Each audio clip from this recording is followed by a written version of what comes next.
welcome back to another episode. In this, I have Mr. Amol Shetge with me, and he's a Marathi film director, and he also do Bollywood. So lots of things to talk about. I've interviewed a Marathi actor called Sharad Pongshe, Yeah. but a director's point of view would be better, or it'll be very refreshing to hear from a director's point of view. So, first of all, how are you?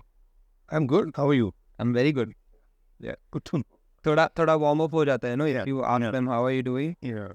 But anyways, so first let's start off with what was your first film and what was your approach to that? और उसके बाद your latest project और उस पर आपका approach क्या था? What is the difference between them? It's a good question, and I always wanted to answer this question, but nobody asked about this. So, I began my journey into the creative world as a photographer. I was a journalist. I was a photojournalist. I worked with the Indian Express. And being a photojournalist taught me a lot about, I saw things which as a normal person I couldn't have seen. I covered a lot of riots. I covered a lot of mishaps. Covered a lot of, a lot of people, lot of portraits I did, lot of street photography I did. So that gives you an insight into the world that you look at it, look at the world from a different perspective. I always wanted to write. I used to write short stories even when I was about 10 or 12 years old. So the combination of being a photographer and being a writer combined to make me want to become a director. So the way I learned was I learned by watching films. We used to have VHS then. We didn't have DVDs, or we didn't have the cell phone was unheard of. Internet was unheard of. So we used to have VHS tapes, and we used to shut ourselves in our rooms and then watch about 3 films a day with focused attention. That's how we learned. There were hardly any institutes to teach filmmaking then. Only I think the Pune Film Institute was an institute that you knew of. Okay. Nothing else beyond that. So then I wrote a film called Aboli. Before that, I assisted a cameraman. His name was Manmohan Singh, huge cameraman. He was Yash Chopra's cameraman. So I worked on a couple of films with him. And then the urge to want to make a film happened, and so Aboli was written. Aboli itself was a film institute because I produced that film. Because as a 23, 24-year-old young boy, nobody who have not made a film before, nobody would want to, touch such a guy with a bicycle. And as it is, it was a Marathi film. Marathi films were not doing great this. There were hardly any theatres, but I wanted to make it. So I wrote this film, and luckily I got a financier who financed me, and the film took off. But he ran out of money. After about 12 days of shoot, this financier ran out of money, and so the film stalled for about a year or so. When it was difficult, I think to never see the light of day. But then I sold my house for the film. And it was that age because, and I was living alone. My father had died when I was 21. My mother passed away when I was about 9. So I was all alone in life and nobody to answer to. So I sold that house for the film and I made that film. Okay. Everybody said it was a very rash decision. You don't sell a house to make a film. But those days the madness was there, the passion was there, and I wouldn't do it now. So where did you live when your house was sold after that? No, I used to live in Shivaji Park always. I had an ancestral house in Andheri back then, which nobody stayed in, which I used to give it on rent. Oh. So I sold that house. And I didn't become homeless. I had a place to stay. So, but then the film got made. It got a couple of state awards for best film and best director. Renuka Shade was there in the film. She got the best actress Filmfare award. Sayaji Shinde was there in the film. He got the best actor Filmfare. We made it. When we started the film, I had no idea of what filmmaking was about. Other than the films I had seen and other than the paltry experience I had during the shoots. So, yeah, it was a learning process because I was learning on the job. And my assistants were new because only my DOP was a huge DOP called Ishwar Bidri, very senior DOP. He had shot JP Datta's films, Gulami, Batwara, Border. Okay. A huge fellow. And so we got him on board and we made the film. And as I said, the film got rave reviews and got some awards, but it tanked commercially because it didn't get any theatres. Okay. But that at least gave me the label of being a director. I could tell people I'm a director. And so then I started getting work. And then the journey continued, and it continues till now. Now your question, how would I approach a film now? I would answer it differently. I was traveling from some Satara to Mumbai in a car with a friend of mine. And she was sitting in the front seat. I was sitting behind. And now Aboli was made in 95. So she asked me, where can I see Aboli? I said, it's on YouTube, watch it. So she put on her headphones and started watching Aboli. I was sitting when I could see the screen. So I'm watching my film after, say, 2022. So how many years? About 27 years. 27, 28 years. I'm watching my first film again. So I never said it's a great film, it's some kind of a masterpiece. But when I was watching it after such a long time, what I realized was, I realized it's a good film, not a great film, and I was watching it from a distance which I could never watch it from then. You are very close to your material. Yeah. Just watching it, and I said, yaar, I have made so many films after this film. This was a time when I was naive and I did not know anything about filmmaking. But even today, I cannot make a film like this. After I know everything. I know my filmmaking, I know my angles, I know my camera better than I knew then. But I can't make this film again, even if I want to. I cannot even come close to this. Why is that so? Yeah. Now, I got the answer. The tentativeness is gone. Tentativeness works very wonderfully for art. And that innocence is gone. You think you know everything. So I cannot get that innocence back. That innocence of not knowing how to work. There isn't as much experimenting happening on set also. No, not the question of experimenting. I can do a lot of experimenting. But the innocence of a 24-year-old, you can't get it. A similar example would be if you follow cricket or any sport. Yeah. When a sportsman comes in his initial day and plays one wonderful innings, he never plays that innings again after he has become the greatest player of the world. He is the greatest player of the world on the foundation of that one innings which he played as a kid. Okay, so like if you talk of a Satyajit Ray, you talk about a Pathir Pancholi. That's his first film. I hope you are aware of Satyajit Ray and Pathir Pancholi.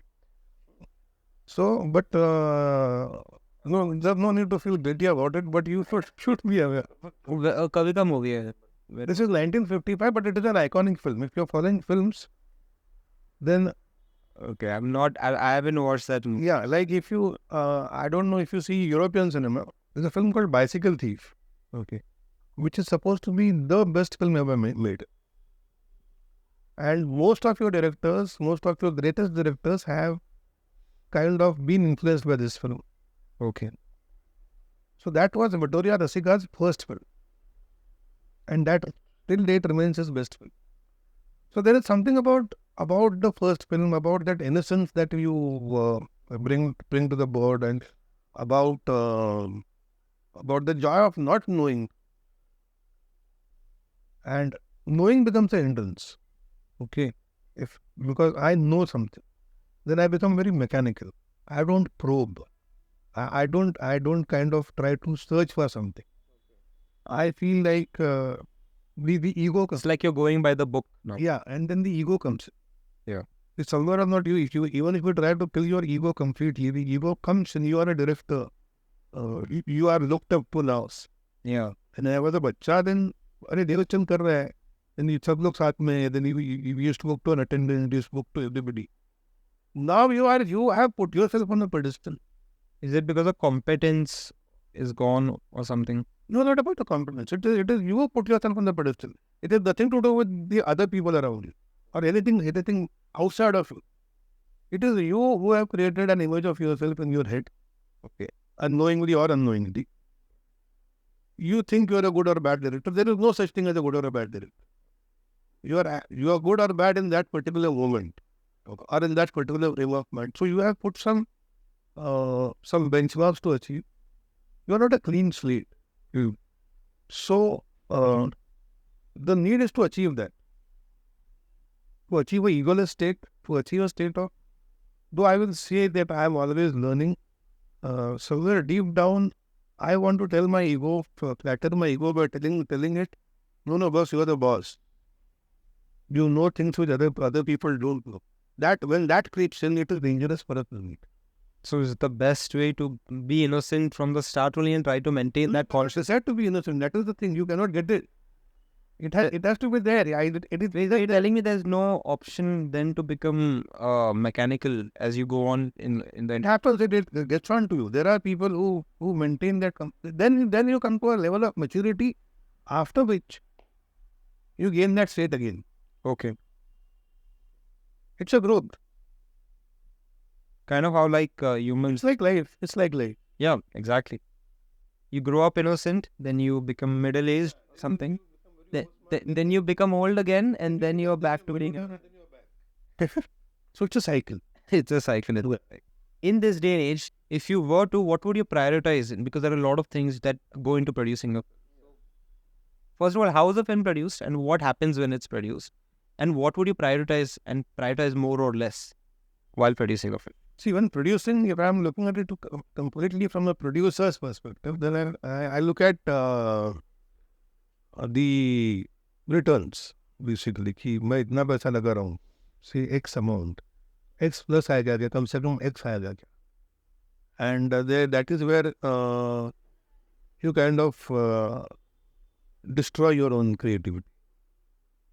So it is different for a producer to be separate from a director. There are producers and directors who have been successful. Then I don't know how they balance it out. If I am a producer, I would myself be an intern to my creative process. As a producer, I will look at which star is bankable. As a director, I might feel this star is bankable, but this person who is not a star is more apt for my character. It's a conflict of interest or something. Conflict of interest can happen. Directors have to balance it out. Producers want to spend less money and gain more, is that? No, producers don't mind spending more money if the star I'm investing in is bankable. He promises me a recovery. Okay. So if I have a star and my recovery is confirmed, my director might say, "Yeah, वो star है, लेकिन I have somebody who is a better actor and who suits the role better." So then you have to decide. Then, so these are the choices you make while you kind of in the process of a film. So being a producer is a completely different ball game. Okay. It's difficult to be a producer. It is. Yeah. But what is the main challenge? See, it's about people. It's about getting people together. It's about handling egos. And it's about the process of a film is, it looks when you look at the whatever goes into a film, the process, right from the scripting, right from the ideation. So it looks impossible if you look at the journey. It looks impossible to achieve. You have to write the script. Then you get a director. As a producer, you get a director. Then you have to get along with the director. And the director will have his own whatever ego hassles. Then you have to get the stars. Then you have to get the locations. Then you have to handle the stars. Then you have to handle the tantrums. Then you have to pamper them. And in that, not lose your creativity and make that film. And then you have to handle yourself. Okay. Then the shooting gets over. Everybody goes back home, but the director starts his work again. He gets onto the edit. You know how cumbersome an edit can be. Yeah. Editing a 2-hour, 3-hour film can be an edit. Then you have to finalize the edit. And that edit is seen by the studio or the producer. And then you have to make changes. After the editing, your dubbing begins, your foley begins, your sound begins, your background music begins. Then you have to bring it together.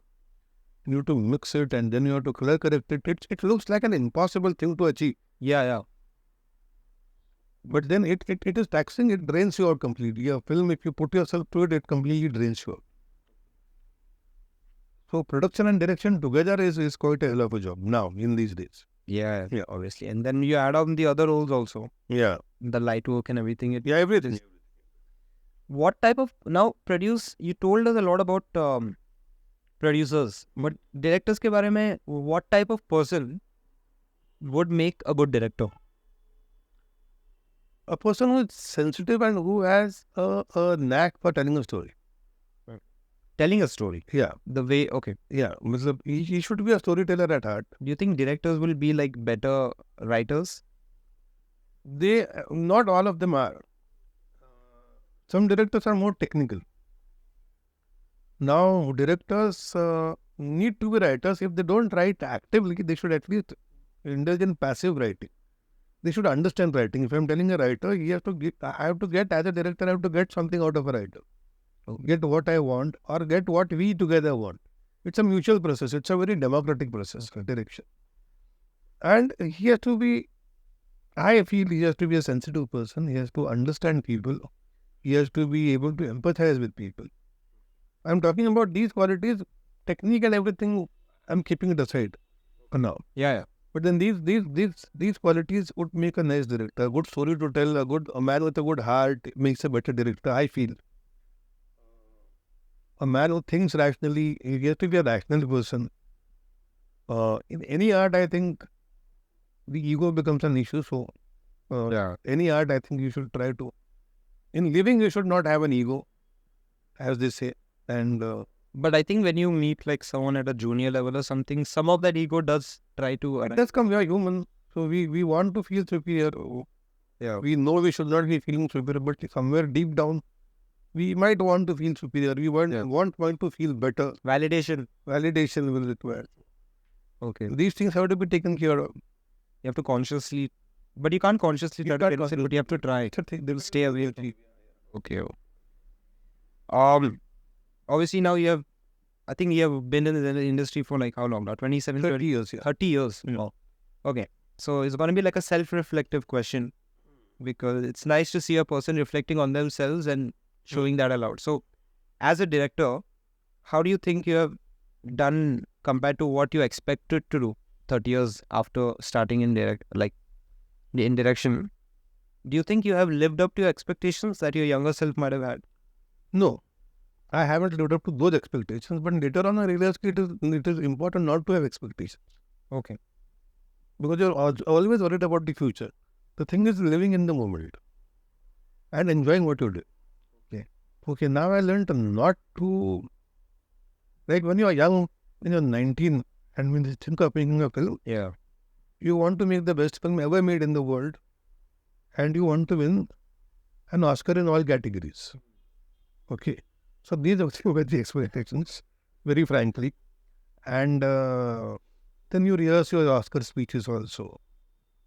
You dream about walking up there and holding that golden lady in your hand. I also done that. Yeah, so everybody does that. Even though I have not done a single. Yeah. So everybody does that. But the thing is, later on you live, these are things which come externally. You yourself must be, without looking at the results, you must be very clear to your conscience, and you must be very clear about what you want to do at that particular moment in time. Yeah. And you want to go, and filmmaking is vast. It's always a learning experience. You are never a master of cinema. You are always a student of cinema. Okay. Yeah. I was thinking when an actor wins an award or something, you were saying, right? Yeah. The horse thinks he won, the jockey thinks he won, the owner thinks he won. How much of an actor's excellence or role that they play in a movie, how good they do, how much of that can be credited to the director? See, it's a very difficult thing to gauge. At times, an actor might come in with inputs which the director had never envisaged. See, everybody is writing and rewriting the film. See, I visualize the film. Suppose you are the actor, I visualize you as doing the scene in a different way. But you come to the set and you do something and you surprise me. Okay. So it depends on the director whether he takes that from the actor or whether he is rigid and wants it to be done his way. Okay. I believe in a more of a democratic process because he can give me something. So everything that somebody else does after the writer has written it, everybody is rewriting and punctuating the film in his or her own way. See, I might see a completely different, I might have visualized at home a completely different close-up, but when I take an actor's close-up, he comes up with something which I could maybe never have thought of. He has read something in my scene which I had not been able to read while I was writing it. Okay. Because I have lost objectivity. So the actor can give me back my objectivity through a performance. So it all remains between the actor and the director कि किसने क्या किया है किसने no, the audience will never know कि actor ने 100% दिया है और director को कुछ नहीं आता था या director 50-50 है. That you'll never know. But it's a give and take process. It's a mutual thing. As I say, everybody is punctuating the film at different points in time. The editor. What I give the editor is raw material. I don't give him the film. Yeah. I give him the clay, I give him the chinni hathoda, and he makes the sculpture. Okay. But you also direct like what gets edited and all that. Yeah, the director is there in every process. But I also give my editors freedom. You might see my film completely differently. And you might give me something which I had never thought of. Just as an actor gives me something I could have never thought of. Yeah. If an actor is going wrong and completely is thoda besura, then I can tell that actor ki nahi aisa nahi. Yeah. I can be a guide. I can steer an actor. Yeah. But acting usko karna hai na, acting मैं नहीं कर सकता. So editing editor को करना है मैं नहीं कर सकता. So in their skills they can give me back something. Then comes the stage of background music. Suddenly a close-up which was looking so dry and you thought the actor could have done this or this. But suddenly a music ka chord aa jata hai, dhaam, the close-up changes. Okay. So now the music director is rewriting your script. Okay. He's underlining your script. He's underlining your emotion. It's a very collective thing. He's underlining your close-up. So everybody comes together to make a film. And the amalgamation of all these talents, if it happens perfectly, then you have a good product. But somehow only the actor gets highlighted in that, right? That has been the way because the actor is seen by the audience. Yeah, obviously. Okay. The others are unseen talents. So there's no problem in that because You don't have a problem. I don't have a problem because see, a person goes to see an actor. My job is to remain hidden. Okay. See, because your direction has to be invisible. The moment you see my direction, Yeah. the film has to look as if it's happening on its own. It's flowing like a river. Okay. If you show somebody guiding the river or pushing the water, then the river loses its charm. Okay. You see a lot of directors these days, like, who have gained a lot of attention, like almost the same as the actors. Yeah. Is that what you're talking about? See, they have gained attention because the media is very active. People write about directors. Directors have their own social media accounts. So directors have started becoming visible, more visible than they were ever before. Same thing with singers, right? Same thing with singers. But singers were always on the forefront. Okay. You knew a song was sung by Lata Mangeshkar. You knew a song was sung by Asha Bhosle. But you don't have... Most people don't know K. Asif directed Mughal-e-Azam. Yeah. Most people don't know Spielberg directed a certain movie. So directors remain in the shadows, which is how it should be, I feel. Do you think the media is like the news and all that, you know? Do you think that's an independent, how do you call that? An independent party that contributes to making maybe a film hit or something? Or is it that the director or the film ka crew and all that is working hand in hand with them? How is it behind the scenes? No, these days, very honestly, gone are the days when the press person would want to do some interview or want to cover a film. Nowadays, the film producer pays people to write about his film. Yeah. See, everything has become a business. Even journalism sadly has become a business. So if I want to get a nice write-up in some supplement, in some newspaper, then the merit of my film does not matter. It's what package I have bought from that group of publication is what matters. Yeah. So it's become paid publicity now. So you don't have opinions, you don't have perspectives. I pay you. You're a newspaper. You're a publication. I pay you. I buy space from you, and I get my articles written, and I publish. That's not how it's supposed to be. Paying them to say something about you is not how it's supposed to be, right? You didn't know. Not, You but think that but the supplements do it because you buy packages from these papers. You give them ads. You give them revenue. You give them business. okay. So I think that's cool. Like what's happening is okay, or do you think it should not be like? No, that is not good. The earlier times it was good. Some person, some journalist would want to come to you to know about you, Yeah, to write his perspective. that seems about more you. authentic. That's more authentic. Yeah. Yeah. What is something that people might not know about the industry? Anything, Marathi, Bollywood, anything. See, these days I think people know more about the industry than we know because of the social media invasion, I would say. They're more curious to know what goes behind the scene. Yes. There are always this behind the scenes videos being promoted all over. Yeah. And so the behind the scenes thing has become very accessible to everybody when it was not so earlier. But I think what people might not understand about the film world is the creative process and the hard work that goes in. There is a lot of hard work, but when you see a musician perform and you give your wah-wahs, many people don't realize that for this 4 or 5 set of notes that a musician plays, he has put in some 12 years of rigorous practice every day without fail. Okay. So that is what people don't realize. It's none of their business that they should not realize this. It's not mandatory that they realize this. But yeah, they would not know the hard work that goes into the making of a film, the trauma that the makers go through, the emotional rainouts that happen to people.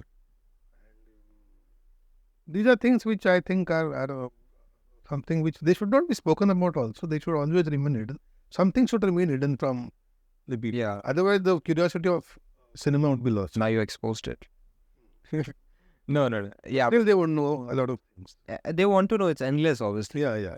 But this hard work also, what you just said right now, it's something that even though you said for awareness and all that, but they would still not know, because for every film, like, there are a lot of tiny things that happen that affect people a lot, lots of crazy scrambling, especially like my mom was also telling me ki matlab like even behind the scenes, actor ke ghar pe koi mar gaya or anything, anyone dies at their house, they lose a family member, back on the set on the movie screen, you would never figure out, because they have to turn that switch off and behave like that. Like, and maybe an actor has an emergency in their family or someone dies, they have to attend a funeral. Do you give those days off, or does the production still have to go on? See, this is the major difference between television and film. This, you cannot give a day off on television. You're doing a daily show, but it's a ruthless medium. Okay. For me, it's a ruthless medium. I can never handle television. Okay. Because I know people, actresses whose mothers have died and they have just gone and come back in 3 hours and shot. I know people shooting in very serious bukhar mein. Okay. I know people who have fainted on sets, but still they get up and have to do this stuff. So TV is ruthless, but film, yes, you can, a producer can say, "Theek hai, tera aisa hua hai," you can just go and you can take a break. Film is more lenient. For me, film is more human. Okay. So we do understand things which happen to, of course, people, and yeah. But do you think like a producer, Marathi, in a television serial, maybe they don't even want to, they're not even in control that. They're not in control. Poor people, they have deadlines to meet, and then there's a lot of money at stake. And there are people above the producers that. The platforms, the channels. The channel. You can't beat the channel. Yeah. Yeah, obviously. I mean, yeah, that was, I got better content for shorts, like crazy. I'll put some background music behind it and make it all crazy.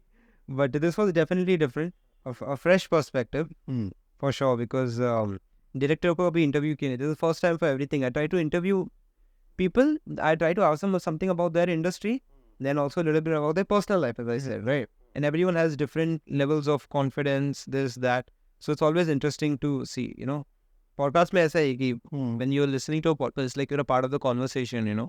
You're listening. So this was obviously like, this was super fun. Thank you. So thank you so much for Wonderful. Enjoyed it. Yeah. absolutely. It's